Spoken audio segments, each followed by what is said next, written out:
Today's study tip has to do with your multiple choice exams. So research shows that most students who change their answer find that their initial instinct was correct and the changed answer was wrong. So one thing you can do to help with this is to try covering the answers while reading the question and then answer it before you read the possibilities. Sometimes the possibility will trip you up. And if you think about it ahead of time, you're more likely to get the right answer. So this is the second part of chapter 14, all about cardiac output, blood flow, and blood pressure. And first we're going to talk about the extrinsic control of blood flow. So remember that flow equals the change in pressure over resistance. And our sympathetic nervous system is always on. So there's some degree of vascular tone or baseline that exists due to sympathetic nervous system activity. Increased sympathetic nervous system activity will get vasoconstriction. And during vasoconstriction, an increase in resistance equals a decrease in flow, right? Based on this equation we remember up top. If you get a decrease of sympathetic nervous system activity, that will cause vasodilation. But vasodilation is very specific in its target.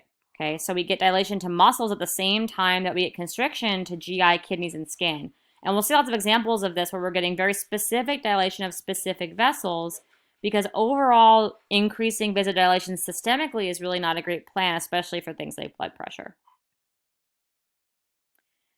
The parasympathetic nervous system vasodilates the GI only. Okay. In terms of intrinsic control of blood flow, nearby tissues have metabolic changes that can alter flow. For example, during exercise, a decrease in oxygen causes vasodilation in those tissues specifically, while during rest, an increase in oxygen is causing vasoconstriction. So this is very dynamic, and it's also very specific in its location. The endothelial cells of arterioles are a very important place for blood flow control because they release hormones that regulate the arteriole to vasodilate or vasoconstrict. Okay? And histamines released from leukocytes can cause vasodilation. So we have lots of different examples here of ways in which blood flow is intrinsically controlled. External factors like hot and cold can change diet. Okay. So we're going to think now about blood flow to organs during rest and during exercise, and starting with the heart. So the left and the right coronary arteries supply the heart with blood. Extrinsic control is a sympathetic nervous system used to vasodilate vessels. While intrinsically, we have increased CO2, decreased O2, and increased waste that cause local vasodilation. In skeletal muscle, we see a huge increase in flow during exercise with the same intrinsic and extrinsic controls as the heart. Okay, so similarly, we're getting SNS to vasodilate vessels and local vasodilation from intrinsic controls.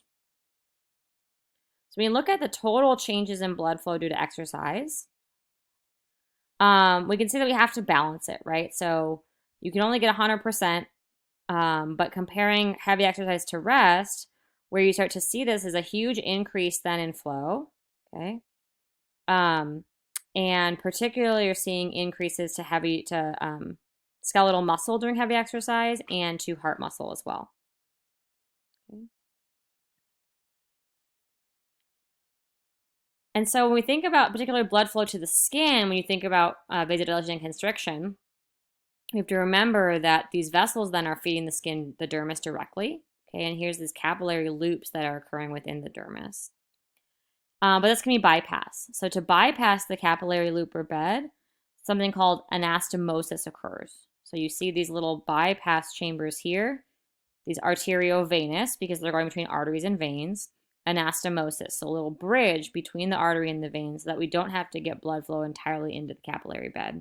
This is going to speed it up a little bit. So if we block off, at least temporarily, blood flow to the dermis, then you can have faster exchange here too. Okay. And really these changes in the skin depend not on surface level temperatures, but on deep body temperature, so core body temperature. And we're going to get skin vasodilations when it's hot and vasoconstrictions when it's cold. So this anastomosis, that bridge, is important to bypass the capillary beds when we need to. Additionally, sweat glands make a hormone called bradykinin that causes local vasodilation. The brain receives a constant flow of blood at all times. So it's a really important organ. We can't have a lot of changes going to the brain. We need to have it have a pretty consistent level of blood flow. And this flow is around 750 milliliters per minute. And we get a little bit of extrinsic control of the brain by the SNS, but it's rare. And this is because, we want to have this constant flow to the brain at all times. So there is a little bit of intrinsic control, but only if blood pressure gets too high or too low. So only if you have a major challenge to homeostasis will you get intrinsic control of blood flow to the brain. Okay. So this is a figure showing that when you're putting in blood, if you constrict a further along vessel, you get decreased pressure directly after that vessel, and then look what happens. You get increased pressure in the vessels prior to the constriction point. So when we're thinking about these local vasodilations and constrictions, this becomes important. Where is the constriction or dilation happening, and how is that impacting flow before and after that point? So the effect of vasoconstriction on blood pressure, you get increased pressure at the site of the constriction and at the region before the constriction. Decreased pressure at the region after the constriction. And so the points at which you get vasoconstriction is due to which organs and places you want to increase or decrease blood flow to. Okay. And this may sound kind of general, but we'll talk about some very specific examples where this happens, particularly in the kidney. Okay. And so remember this part, right, is that we have the pressure in general being highest in the aorta and the arteries. It decreases at the capillaries, and then the pressure is low through the veins and the vena cava. And this major drop in pressure comes because you're getting a huge increase in area. So you see this area here because of the area of the capillary beds. And while the area in the veins is lower here, that pressure is already dropped as it moves to the capillaries. So we get low pressure then in the veins and the vena cava. So this increase in surface area, increase in area in the capillaries is responsible for this increase in area here and the huge drop in pressure we see when we compare the arteries and the veins. Okay. So in general, we see the same principle. Increased surface area, in this case in the capillaries, causes increased resistance and decreased flow. So we get directly relations then to the vasoconstriction and vasodilation. Pressure is going to fall generally as we move away from the heart. And we're going to talk about this in terms of MAP, mean arterial pressure. Okay, and we're going to calculate MAP as cardiac output multiplied by total peripheral resistance. So we have baroreceptor reflexes to control blood pressure. And these are going to involve the parasympathetic and sympathetic nervous systems, the ones we talked about already, so you know a little bit about them already, right? It's monitored by this baroreceptor reflex. Okay, so there's receptors in the carotid sinus and the aortic arch. And if blood pressure is too high, you get increased action potential rates to the cardiac center in the medulla oblongata, so the base of the brain. And I want you to think about these, how to fill this in. So if you had parasympathetic nervous system stimulation, what would happen? And what would happen to heart rate? And then connect all of this to heart rate, stroke volume, and vasodilation. So what's going to happen with peripheral nervous system, parasympathetic nervous system stimulation, and sympathetic. I think I said peripheral before. This is PSNS is parasympathetic nervous system, and SNS is sympathetic nervous system. There's a little video here you can watch about this reflex, but make sure that you're clear on the effects of parasympathetic and sympathetic nervous system activities on heart rate, stroke volume, vasodilation. And what you'll note is that we tend to have a higher, more places impacted by SNS stimulation. Okay. So to increase blood pressure, when blood pressure is too low, you get increased sympathetic nervous system stimulation. Vessels vasoconstrict, heart rate will increase. Now you have increased blood pressure. Opposingly, at the same time, we're going to decrease parasympathetic nervous system stimulation. Okay? And we're going to involve a new set of hormones. So we're going to involve the hormone of ADH, aldosterone, and angiotensin 2. So we're going to talk about this system coming up next. Let's think about a case study first. So Garrett is in below 0 temperatures. He hasn't urinated in a day. The fire department finds him unconscious in the snow, and they wrap him in a blanket and give him a shot of adrenaline. So 4 questions here. Why do they put him in a blanket? Why are they giving him adrenaline? Before being rescued, what's happening in his body? Is there vasodilation or vasoconstriction? And in terms of regulation of blood flow, what's happening before being rescued? Are we getting sympathetic nervous system or parasympathetic nervous system controlling this blood flow? Okay. One other thing that comes up when we start talking about blood flow is going to be these karate cough sounds. Okay. So when we compare this to blood pressure in our lab coming up, you'll see that initially you have no sounds present, and you're going to get a cuff pressure of around 140. Okay. When you hear the first karate cough sound, that's when you're going to get cuff pressure of around 120. And you're going to get sounds at every systole. Okay. The last karate cough sound, you're going to get a cuff pressure of around 80, and that's going to be your diastolic pressure then. Okay, so first karate cough sound, systolic pressure, last karate cough sound, diastolic pressure. Okay. So there's a different way to look at that. We're looking at systole and diastole. Okay. And the sounds present before and after. So here's the sounds sandwiching this area of turbulent flow. So initially you have no flow, then you have turbulent flow with the sounds on either side, and then finally laminar flow where the artery is silent at the end. Okay.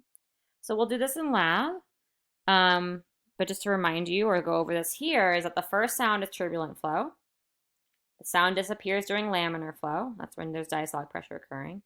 And we're going to see a typical pressure of around 120 over 80. Now, you know this is going to vary widely, right? That we have lots of variations in blood pressure, both due to environmental, genetic contributors, right? Age, sex, all different things are going to cause pressure differences, but this is sort of a median place to think about pressure. Okay, but certainly you're going to want to measure people's pressure over time to look for changes in their blood pressure. When we calculate pulse pressure, it's simply the systolic pressure minus the diastolic. And we can calculate mean arterial pressure as diastolic plus a third of the pulse pressure. So remember that map, that mean arterial pressure, here it is, diastolic plus 1/3 of the pulse pressure, which we calculate as systolic minus diastolic. Okay, so to find MAP, let's do that with 128 over 68. You start by calculating the pulse pressure. That's just 128 minus 68 gives you 60 milligrams or millimeters of mercury. Then you take 68, your diastolic, plus 1/3 of that pulse pressure. So 1/3 of 60, and that equals 88. Now you have MAP. Okay. So hypotension, just hypo is low, as like we've seen before. We've seen it hypothyroid, hypothermic, just means low. So in this case, hypotension is when blood pressure is below normal. And this is when systolic is less than 100. Okay. Orthostatic hypotension is pretty common in older people. And this is also common for patients after surgery. The main results from this is that it results in low blood flow and people can faint or feel dizzy. So hypotension can cause some dangerous results if you're not careful. Hypertension, where blood pressure is higher than normal, is very common. Typically, we call this 140 over 90 or higher. And lots of factors can affect this, right? You can have diet, obesity, age, race, heredity, stress, smoking. So both genetic and environmental factors that affect blood pressure. And the danger to high blood pressure is vascular damage, heart overwork, stroke, or atherosclerosis. So it puts stress on particularly cardiovascular components of your organ systems and can cause long-term damage. So what do we do? How do we lower blood pressure then if this is such a common issue? We're going to talk about that coming up in a few minutes. So one thing I want to mention before our next set is circulatory shock. And this is where you have inadequate blood flow. And this may be due to low blood volume, or we call it hypovolemic shock. So this is low blood volume. or due to bacterial infection. That's going to be septic shock. So both hypovolemic low blood volume and bacterial infection, septic shock, will cause shock. Okay. You can also get anaphylactic shock. So an allergic reaction can cause this as well.